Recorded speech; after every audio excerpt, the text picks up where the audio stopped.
ეს ვიდეო მადრიდზეა, მაგრამ არა იმ მადრიდზე, რომელსაც ველოდი. აქ მოხვდი ისე, რომ საერთოდ არ ვიცოდი რა ხდებოდა ქალაქში. 3 დღე, ბევრი თავგადასავალი, ნაციონალური კერძების დაგემოვნება, საქართველოს ნაკრების გულშემატკივრობა უცხო ქვეყანაში და ერთ საღამოს ქალაქი, რომელიც უცებ სხვა რეალობად გადაიქცა. და იქ დაიწყო ჩვენი თავგადასავალი, მეგობრებო. მანამდე კი დავიწყოთ თავიდან. მადრიდში საღამოს ჩავედით. პირველი შთაბეჭდილება კი იყო მოულოდნელი. ქალაქი ცოცხობს, მაგრამ რაღაც უცნაური ენერგია ტრიალებს. რაღაც 20 წუთია გამოვედით მადრიდის ქუჩებში. მიუხედავად იმისა, რომ შაბათი არის გასაგებია, მაგრამ ცოცხლი იქნებს. იმავე საღამოს ესპანეთი საქართველოს მატჩი უნდა გვენახა. ამიტომ პირველ რიგში მოვიძიეთ ადგილი, სადაც შევძლებდით ფეხბურთის ყურებას და ბოლოს ერთ-ერთ პაბში შევედით. გამარჯობა მეგობრებო, ქუთეთის გუნდი ვიმყოფებით მადრიდში 11 ოქტომბერია და თავისუფლად ესპანეთი საქართველოს და ჩვენ გულშემატკივრობთ ხოლმე ერთადერთი ქართველები ვართ აქ, ვინც გულშემატკივრობენ და იმედით ცოცხლები გადავჭრა. ლუდის, სნექები და საქართველოს ნაკრების გულშემატკივრობა უცხო ქვეყანაში. ეს იყო ჩემს სიაში პირველი გამოცდილება, რაც მადრიდში უნდა მიმეყო. ცოტა გაკვირვებული დავჭი, რადგან ფეხბურთის გულშემატკივრობა ვერ ვიგრძენი ქალაქში. საბოლოო მიზეზი კი ბოლოს შევიტყვე, რომელსაც გზადაგზა გაგიზიარებთ. სამწუხაროდ თამაში წავაგეთ, მაგრამ პირველად უგულშემატკივრე საქართველოს ნაკრებს ქვეყნის საზღვრებს გარეთ და ეს ჩემთვის უკვე გამარჯვება იყო. ხოლო რაც ყველაზე მეტად გამიხარდა ამ საღამოს, პაბში ქართველებსაც შევხვდით და ერთად გულშემატკივრობდით საქართველოს ნაკრებს მადრიდში. მეგობრებო, დასრულდა მატჩი. მართალია წავაგეთ, მაგრამ ქართველები ვნახეთ, ჩვენ გვინდოდა რომ ქართველები საერთოდ გვენახა ეს მატჩი და რაღაცა კარგ ხასიათზე გამოვიცემი. ლუდმა დავხერხა კარგ ხასიათზე, სიმართლე და უფრო არის დარდოთან, ყველაფერი კარგი იქნება თურქეთში. და ყველაფერი იქნება ისე როგორც დაგვიბარებიო. პაბიდან გამოსულებს სრულიად სხვა მადრიდი დაგხვდა. ქუჩები ხალხით იყო გადავსებული, მაგრამ ეს ხალხი აშკარად არ იყო ფეხბურთის საგულშემატკივროდ შეკრებილი. რაც ცოტა არ იყოს მაკვირვებდა. მეგონა მეტი ფეხბურთის სულს ვიგრძნობდი ამ დღეს. ღია ცის ქვეშ კონცერტი, სიმღერა, დროშები, სიცილი. ჩვენ უბრალოდ მივყვებოდით ხალხის ნაკადს. ჯერ კიდევ წარმოდგენა არ ქონდა რა ხდებოდა. ესეც ჩვენი პირველი დღე მადრიდში. ხვარიდან დაიწყო ნამდვილი ვლოგები მეგობრებო. მოგესალმებით მეგობრებო, ოფიციალურად დაიწყო ჩვენი დილო მადრიდში. გადავწყვეტეთ ქალაქი ფეხით მოგვევლო, მაგრამ მანამდე ესპანურად უნდა გვესაუზმა. პარაკომერ არის ჭამისთვის ნიშნავს. და აი ეს გვინდა რომ ჭამოთ. ოღონდ რა არის წარმოდგენა ამას. მოვიდა ჩვენი სენდვიჩები და ეს არის ბულგარული წიწაკა, ხამონი და მე მგონი არაფერი აღარ აქვს მეტი.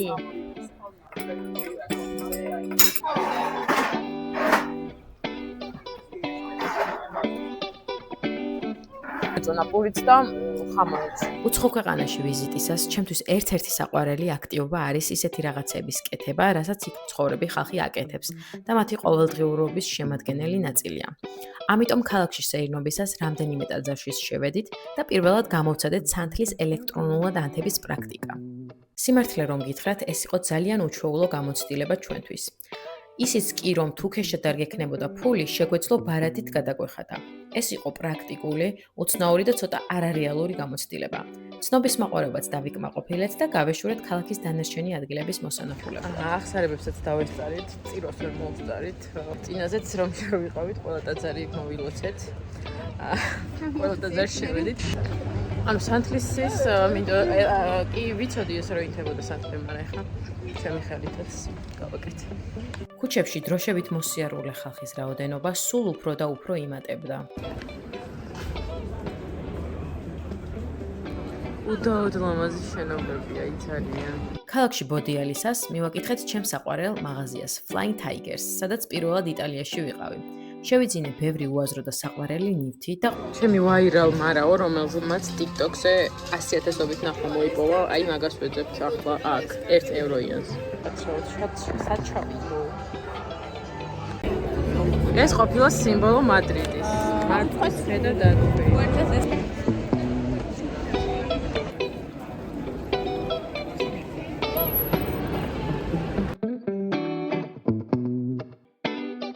და აი ისიც დღის ბოლოს მივახციეთ ჩემს სამოთხეს, სან მიგელის ბაზარს.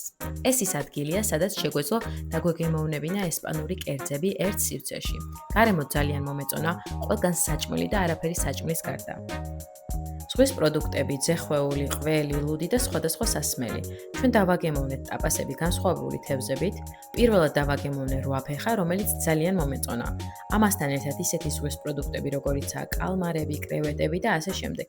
მოკლედ, ამაზე შემიძლია დაუსრულებლად ვილაპარაკო, ამიტომ აქ გავჩერდები. დავიწყეთ.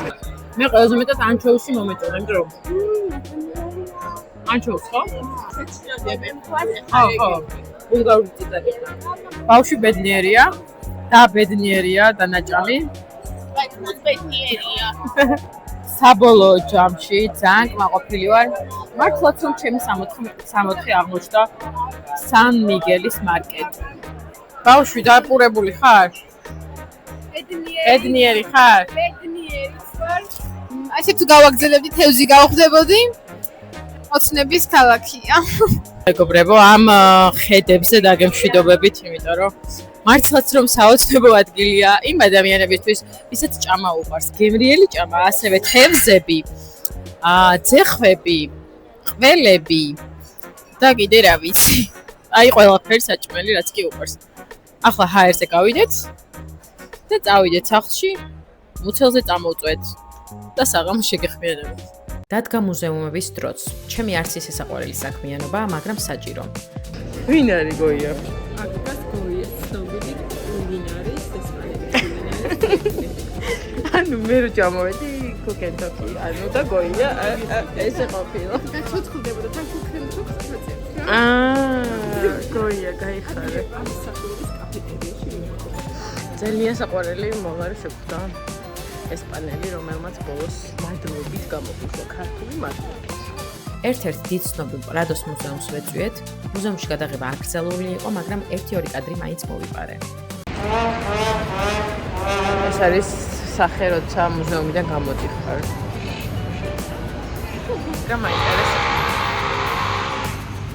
მაგრამ მაინტერესებს ბარსელონა. Food Park. რეტიროს პარკის შემდეგ უკვე როიალ პალასში გადავინაცვლეთ და უნდა ვაღიარო, სასახლეები ბევრად უფრო მხიბლავს, მაგრამ მთელი დღის გადაღლილი, მაინც დასვენებისა და ჭამის გარდა ვერაფერზე ვფიქრობდი, ამიტომ ჩვენი დევიზი იყო, რაც მალე ვნახავთ, მით მალე შევჭამთ.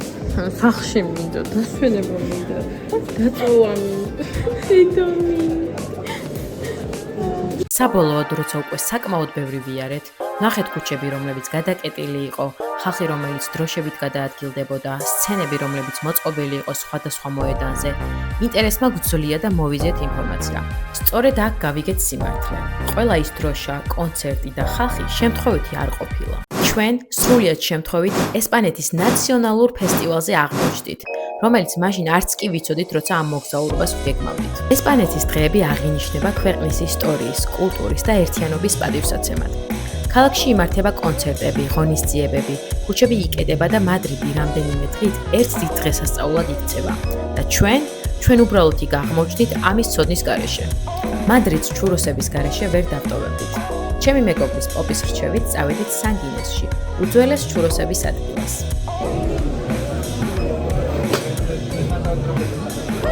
ეს იყო მადრიდული თავგადასავლის იდეალური დასასრული. ეს იყო მოგზაურობა, რომელმაც მნიშვნელოვანი შეგრძნება დამიტოვა გულში. ისეთი, რომ ვიცი აქ დაბრუნება კიდევ მომინდება. რომის შემდეგ ჩემს სიაში ჯერჯერობით მეორე ადგილზეა. სანგინესში ყოფნა კი მხოლოდ კვილეულის დაგემოვნება არ ყოფილა. ეს იყო რიტუალი, რომლითაც მადრიდს გამოვემშვიდობე და იმედია დროებით. დილით უკვე ახალი თავგადასავალი გველოდა, ბარსელონა, რომელთანაც განსაკუთრებული გრძნობები მაკავშირებს. ხოლო ამას მეორე ვიდეოში გაიგებთ.